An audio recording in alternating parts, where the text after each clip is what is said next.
Assalamualaikum warahmatullahi wabarakatuh. Perkenalkan, nama saya Alaisya Putri dengan NPM 102210115 dari kelas C1 Akuntansi. Di sini saya akan menjelaskan tentang contoh soal dari rasio profitabilitas. Untuk contoh soal pertama adalah contoh soal rasio tingkat pengembalian terhadap aset. Sebuah perusahaan jasa teknologi informasi dengan fokus utama pada pendampingan implementasi software ERP atau Enterprise Resource Planning, PT BNG Pahimajaya melaporkan informasi laporan laba rugi atau Statement or Profit or Loss dan laporan posisi keuangan atau balance sheet untuk periode berjalan sebagai berikut. Laba bersih Rp55.200.000, beban bunga Rp2.500.000, rata-rata total aset Rp1.525.600.000.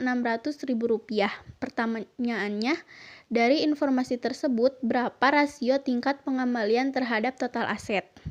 Jawabannya, formula perhitungan tingkat pengembalian terhadap total aset sama dengan laba bersih ditambah beban bunga dibagi rata-rata total aset. Jadi, Rp55.200.000 ditambah Rp5.500.000 dibagi Rp1.525.600.000 sama dengan 3,75%. Contoh soal yang berikutnya, contoh soal rasio penjualan bersih terhadap aset.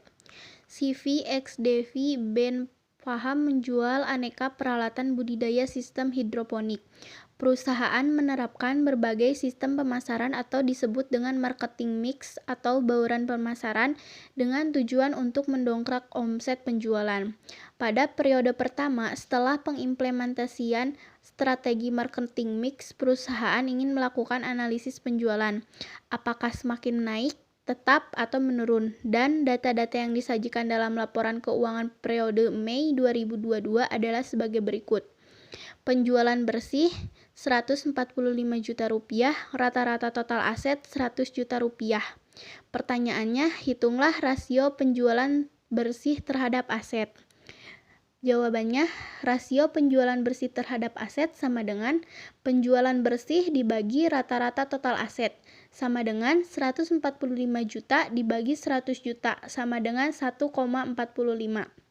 Jadi, rata-rata rasio penjualan bersih terhadap aset adalah 1,45. Nilai ini harus dibandingkan dengan periode sebelumnya dan juga perusahaan lain yang sejenis sehingga akan bisa diketahui informasi real. Contoh soal selanjutnya adalah contoh soal rasio keuangan harga terhadap laba perusahaan. CV Kebunku Makmur Sejahtera merupakan perusahaan yang menyediakan keperluan perkebunan dan pertanian, seperti pupuk, insektisida, bibit kacangan, dan obat-obatan. Pada akhir periode berjalan, perusahaan telah menyusun laporan keuangan dengan baik.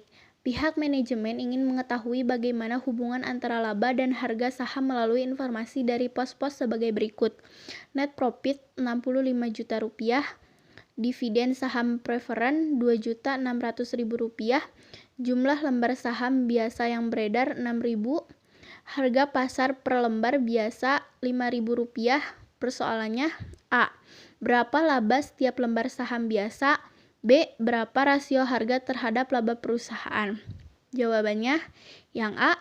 Formula untuk menghitung laba per saham biasa perusahaan sama dengan laba bersih dikurang dividen saham preferen dibagi jumlah lembar saham yang beredar, sama dengan Rp65 juta dikurang Rp2.600.000 dibagi 6.000 sama dengan Rp10.400. Yang B. Formula untuk menghitung rasio terhadap laba sama dengan harga pasar per lembar saham biasa dibagi laba per saham biasa, sama dengan 5.000 dibagi 10.400 sama dengan 0,48. Contoh soal selanjutnya adalah contoh soal finansial rasio. Sebuah perusahaan yang berbisnis di bidang perkebunan dan kehutanan menyajikan informasi keuangan sebagai berikut. Laba bersih Rp75 juta, dividen saham preferen Rp3.500.000, rata-rata ekuitas pemegang saham Rp825 juta, rata-rata ekuitas pemegang saham biasa Rp500 juta.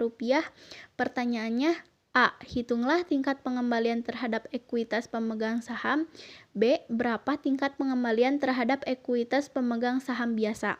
Jawabannya yang A. Perhitungan tingkat pengembalian terhadap ekuitas pemegang saham sama dengan laba bersih dibagi rata-rata ekuitas pemegang saham sama dengan 75 juta dibagi 825 juta rupiah sama dengan 9,09%. Yang B, rumus perhitungan tingkat pengembalian terhadap ekuitas pemegang saham biasa sama dengan laba bersih dikurangi dividen saham preferen dibagi rata-rata ekuitas pemegang saham biasa sama dengan 75 juta rupiah dikurang 3.500.000 rupiah dibagi 500 juta rupiah sama dengan 14,3%. Sekian pemaparan contoh soal dari saya. Terima kasih. Wassalamualaikum warahmatullahi wabarakatuh.